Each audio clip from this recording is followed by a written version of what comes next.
Yeah, I'm getting stronger. So I'm excited to be able to partner with you. For real. I love this. I love this. So we can get stronger. Become aware of your thoughts. To be a fit individual, you have to become aware of what you're thinking on a daily basis. It's so weird. It sounds Right. weird. It sounds crazy, but Makes me really happy to hear that. Keep strengthening. Jeff and I are back with StrongHome, and we're still in our anniversary month. We just got finished talking to our favorite friend, JayCee, and now we have his amazing girlfriend, the one he was talking about the relationship with, right? So we're about to get her side. Oh my God. We're about to get her side. So we're talking about commitment, right? So how did you get from wherever you were to wherever you are now? Like, how did you get to the point where you both know that you're in a commitment or a committed relationship? I mean, you never know what the other person is doing. You just have to trust in them, right? Mm-hmm. So for me, I just knew, regardless of what he was doing, I knew I just wanted him. So Aww. I just went with that. Okay. And I trusted that he would do the same. And if people don't and they show their true colors later, then at least you gave it a try and you did your best. So did you have the talk? Did you ever say, hey, what's going on with us? Or was it ever like that? I'm not really like a what are we talk type of person. Okay. I usually just like want to go with the flow and not make things weird, you know? He just straight up asked me to be his girl one day. Really? And Oh, we didn't ask all that. There Okay. wasn't nothing like, it's not like there was anything crazy. Nothing like, he didn't want to, it was just casual because we're like best friends. So if anything, we could just talk to each other about anything and just be open. And if he wants to ask me anything, vice versa, we just ask. And he did say that. He did say that. You guys can talk about anything at all. Yeah. So was it like okay, when people say like he asked me to be his girl, like I literally think of the circle yes or no. Would you like to be my girl? Like how did he ask you to be his girlfriend?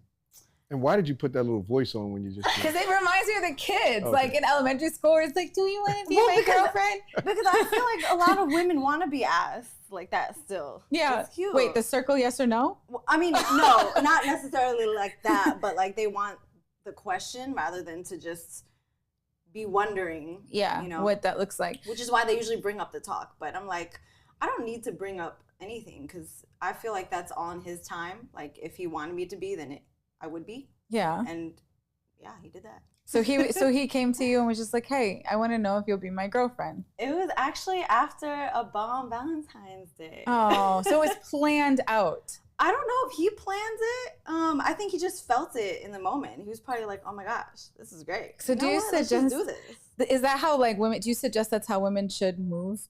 If you're not committed or in a marriage or in a committed relationship already and you're dating somebody and you want to be committed and you want them to commit to you, do you suggest that, don't just like ride it out. Just let them ask yeah? Because if he wants to, he will. But what about communication and sharing how you feel and what you want from the person? I wasn't in a rush to be in one anyway. Like I knew that I wanted him, and regardless if we have the label or not, I still knew what we had was going to be the same.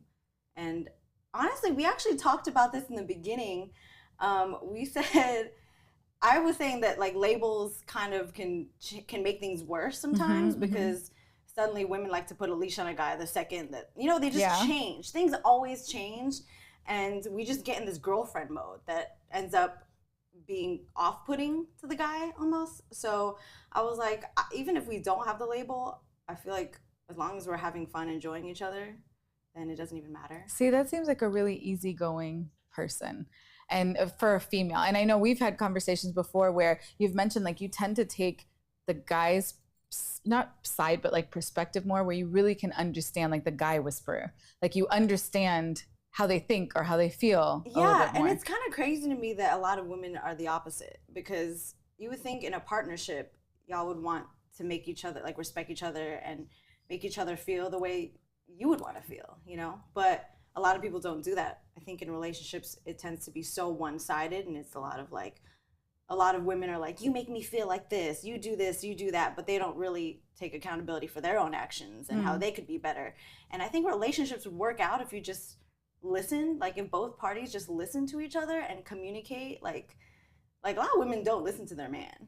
And I think if they just, and when I say listen, I mean like literally listen, understand, and work with him to like compromise on something. Yeah. Because a lot of times when a man tries to vocalize his opinion, it turns into an argument. Oh, Wow. Why? Why? Why do you think that? To pick up on what you were saying, I think that we have two different ways to come to the intersection of having a healthy conversation. We're men more from the perspective of thinking through it. Women feel their way through it for the most part. That's not everybody, but if you want to generalize it, we think our way through it and women feel their way through it.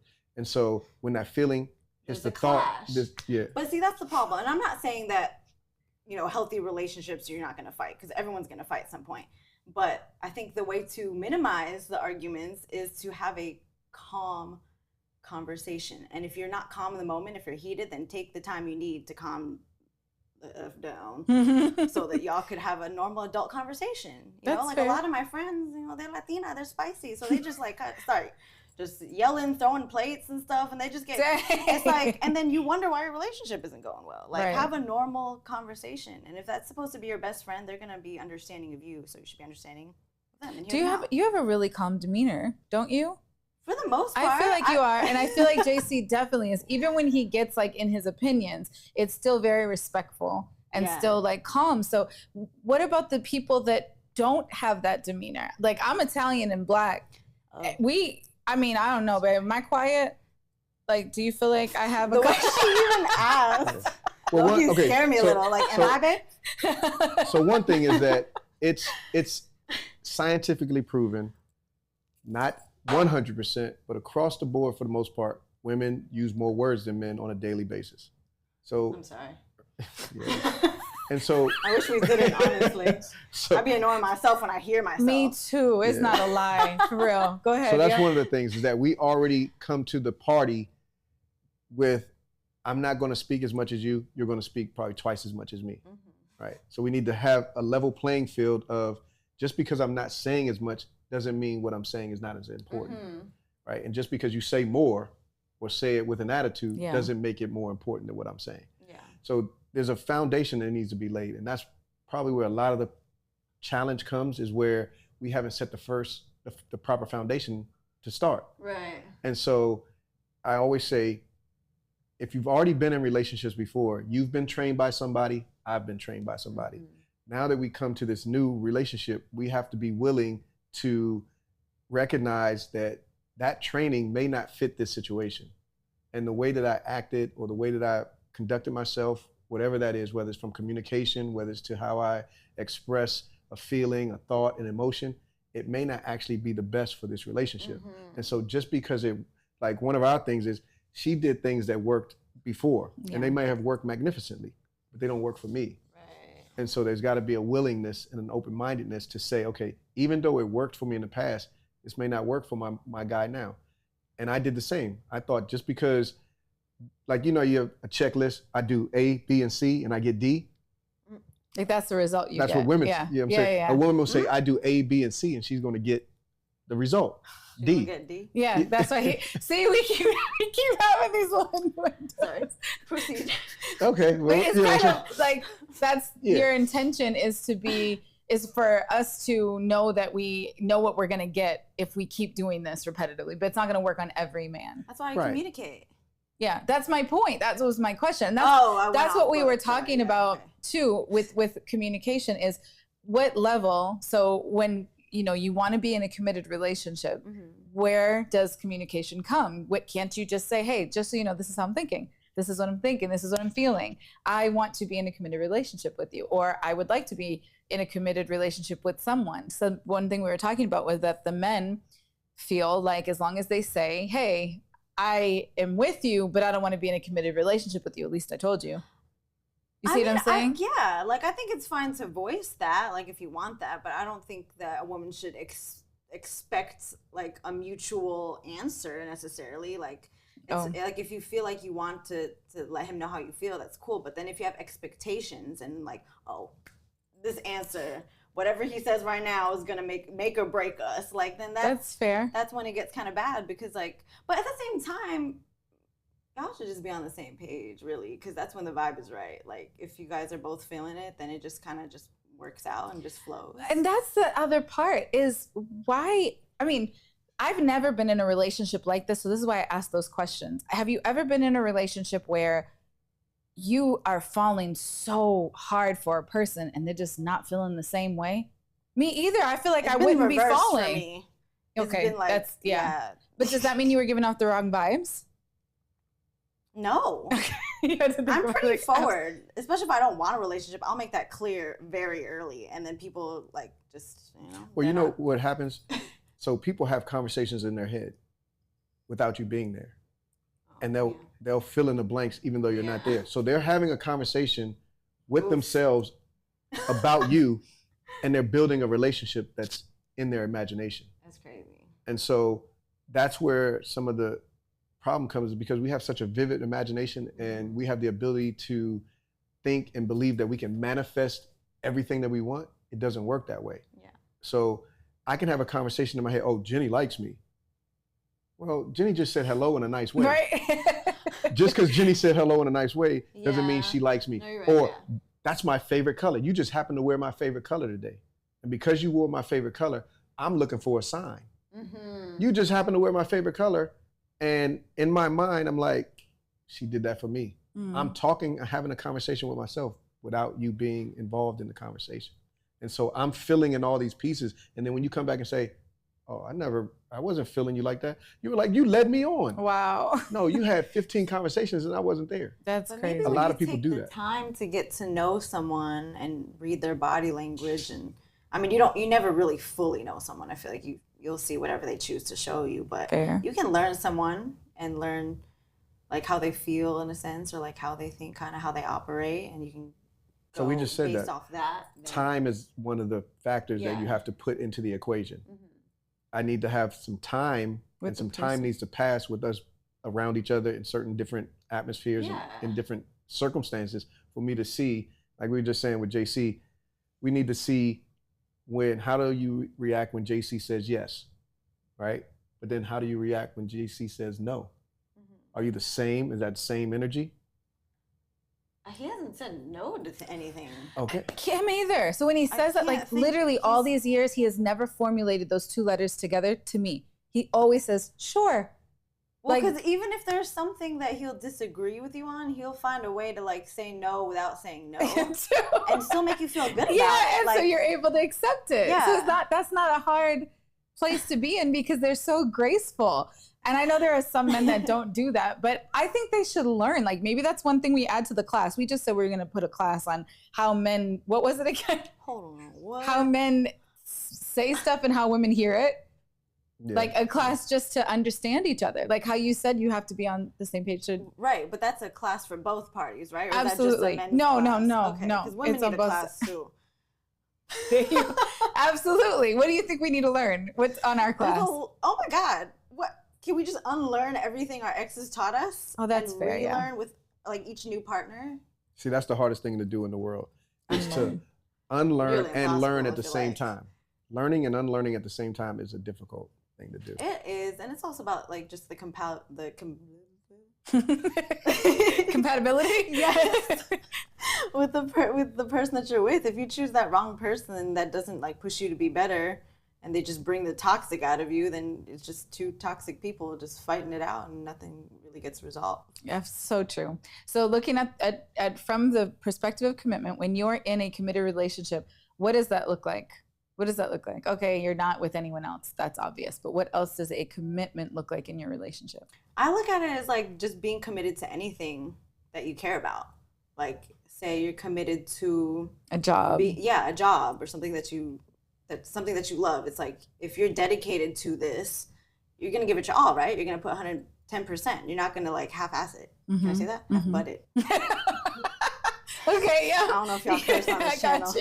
I got you. So you're gonna give everything that you have, keep your word. Well, no. I don't like saying everything because that almost sounds like making someone your everything. And I think that's another problem that people have is like finding that fine line between like giving someone your all, but then giving them too much of you, if that makes sense. Yeah. Almost like not making someone become your happiness, because I feel like a partner is supposed to be an added bonus to your life. They're not supposed to become your entire life.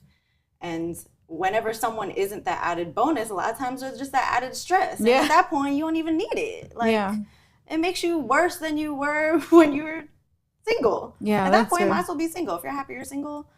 Like, I know a lot of people in relationships, they're just consistently stressed. And I'm like, I know that relationships aren't perfect. You're going to have your ups and downs. But there's some people who are just like, they're a worse person when they're with somebody. Oh, that's not good. And when someone starts to dim your light, like, that person isn't for you. At all. And that's not, I think that the only time sometimes you can see that you're doing that is when your friends and the people closest to you let you know about, like, you're not the same, because you can't see it. You know, all you can see is the relationship and what you like have in front of you, and you don't realize what you're turning into until the people. That's why you can't have yes men around you. You can't have just the people that are going to always be okay with everything you're doing. They got to check you. Well, there's a period in a relationship, and it comes at different points in the relationship where there's growing pains, right? So you have to be prepared to go through some growing pains, because if you've been attached to all these things over here, and now you're detaching from those things and have to come into a new relationship, there's growing pains that have to happen. And so some people don't want to go through the growing pains, and they think that's where they give up. That's the part where you're being pruned and you're trimming so that you can grow more. A tree and branches grow more when they're pruned and trimmed, but the trimming doesn't feel good. Mm-hmm. Right. But if handled with care, Correct. then it could just make it a little bit easier, as opposed to like criticizing someone for what they're not doing. I agree. One thing we talked about too, and I actually am really happy to ask you this question, because you were raised like me, but you took a different perspective, right? So your family. You're a PK? Yeah. Well, I'm not a PK, but it was close. My dad studied to be a pastor. Okay. And then I was raised around all pastors' kids. And then my youth pastor was basically like my dad. Like, he raised me that way. So we were raised similar, understanding the Christian like standard that they set for us, right? So we were talking about the perspective of sex before marriage. And the reason, you look at your face. And I explained, you know, I came from, you say you tried? I tried. You tried? That's on my end before. So I was married for almost 20 years, and I did exactly what they said. 20 years? I waited, that before Jeff, yeah. But before I met my husband, I did what they, like, I was like, okay, I'm going to do exactly what the word says. And they, you know, had all these, they do like the True Love Wait series with you, where it's like, it's a series where you marry Jesus, basically. You have the ring, and it's like, it's a ceremony. It's just like, it's a purity ring. And that you commit to whoever your husband is going to be, right? And until then, it's you and God, it's you and Jesus. And I love the concept of it, because I feel like I watch so many of my friends get so hurt by so many things because they got very intimate with these boys basically at a very young age, and their hearts were broken. They got STDs, like they had so much emotional craziness that came from that. So I was so thankful that I took the path that I took. But what I was told, what do you mean? I did not have sex until I got married. I was 21, maybe. I think I was 21, and it was on my wedding day.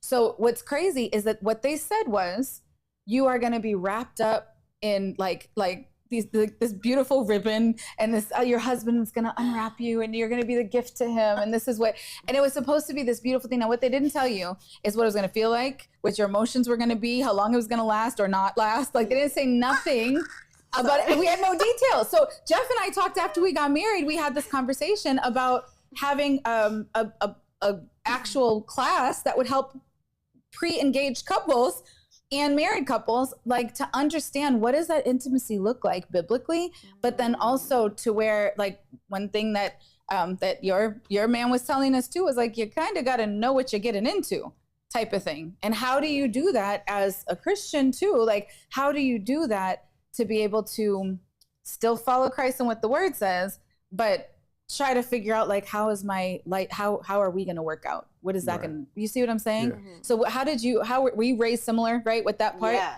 So what was your like thought process on it? Your take on it? Well, to be honest, I was mostly doing it because my whole family was like making me promise them. So I just wanted to like not break my promise to them. Yeah.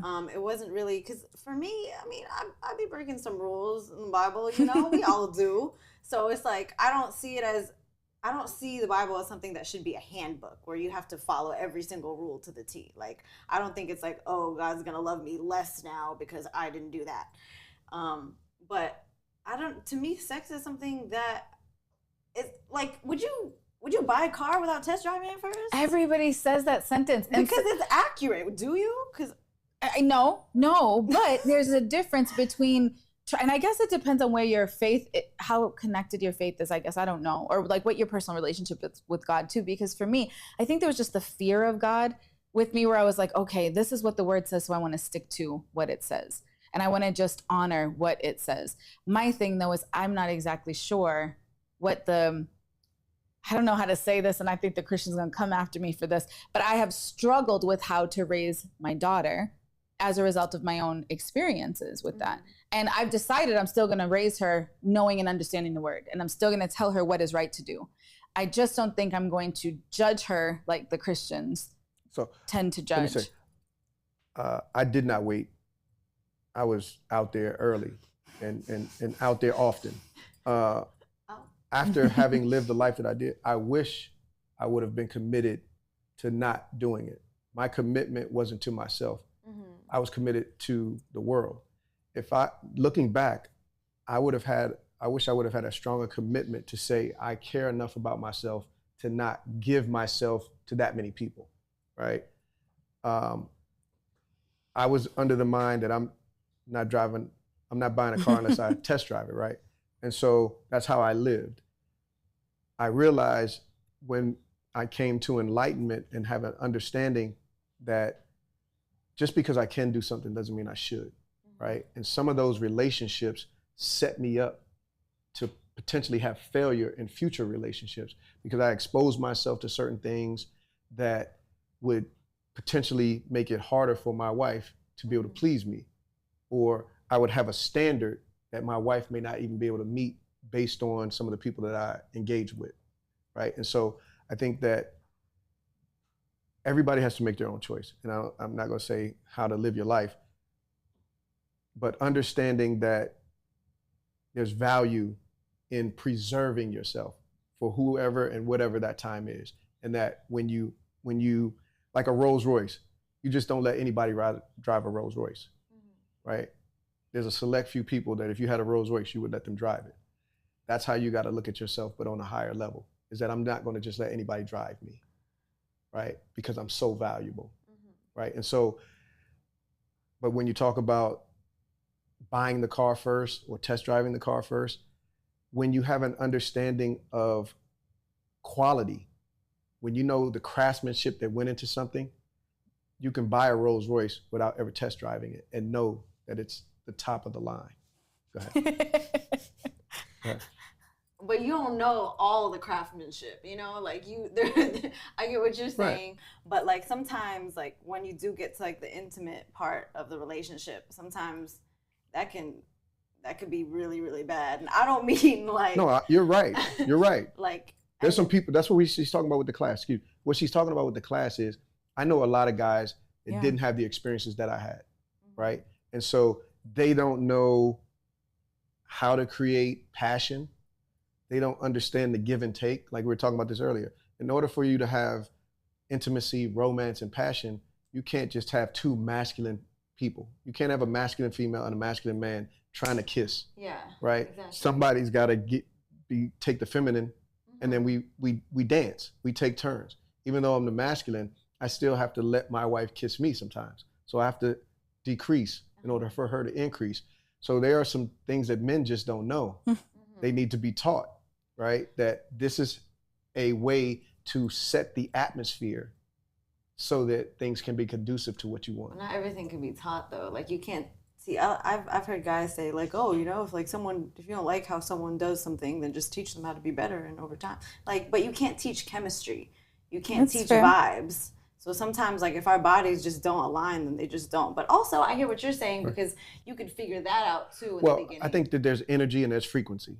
Yeah. Right? So you bring energy to the table and we gotta emit a certain frequency for us to engage, whether that's laughing, right? Because I could come in the room laughing and you got a serious face.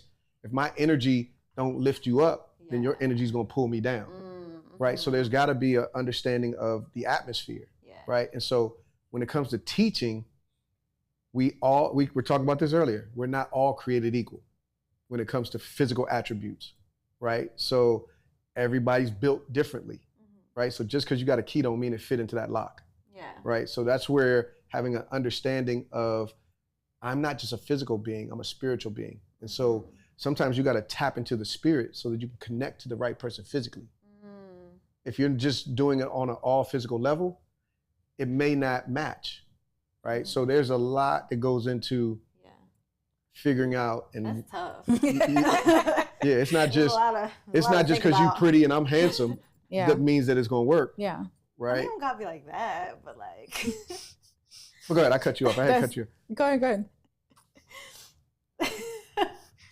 I'm just trying to think of like what I can say and can't say. I mean, you have the floor. Like, I know that like our Christian upbringing has restricted us a lot from being as open as we might want to ask questions. Like that was the whole idea of heavenly help, right? That was the intention of the class, was to be able to share some things that are just not talked about in the church, because then you come out into real life and you just get judged. But they over here doing stuff in the church that they're hiding. But I know that like I've tried the whole waiting game with people that I wanted to build a relationship with. And I'm like, okay, let's give it some time before we actually do this. And then once we do, I'm like, oh my God, I'm so glad I married this guy. I'll be stuck. And you know what they used to stop it at? Well, that's when you have to trust God. Like, that's where you have to trust God. He's not gonna make something bigger. I'm sorry. Oh man. I'm saying. I actually don't know the part that they. I wasn't even talking about that, but that as well. Yeah, and I don't know. I don't know what the trust God is like with your relationship, to just say, okay, well, if you know that this is who God told you that you're gonna marry, then trust that He made everything make sense and to fit like puzzle pieces. Like you will be happy and satisfied. Everybody, a majority of people, sex is at the top of the list. Yeah. But everybody, that's not the number one, number two thing. For some people, that may be 3 or 4, right? So you have to find out what is important to both parties, because some people, the intellect is so important. If you can't meet me on an intellectual level, I'm not even attracted to you in that level. And then some people, it's emotional. You have to tap into my emotions before I can even open up to even allow you to receive you, right? Some women it's emotion first. Some women, they need to physically see you, right? Some women, it's audible. If you can't speak these words, if you can't talk a good game, you don't turn me on, right? So everybody has that thing that has to be worked. It's like a puzzle, right? And so you may have the pieces, but if you don't put them in the right place, you're not gonna have that masterpiece. So I think that every relationship is its own thing. And as you're walking and taking your journey, something that turned you on or something that inspired you at 20 may not do the same thing at 25, right? And so that's what we were talking about earlier. You got to check in every couple of years with yourself to see, do I even still like the same thing, right? Because I'm sure we've all said it. I got a type. I used to like a certain type of woman, and then that's not the type of woman I even married, right? I didn't even know what I needed. I wanted all these things until I found what I needed.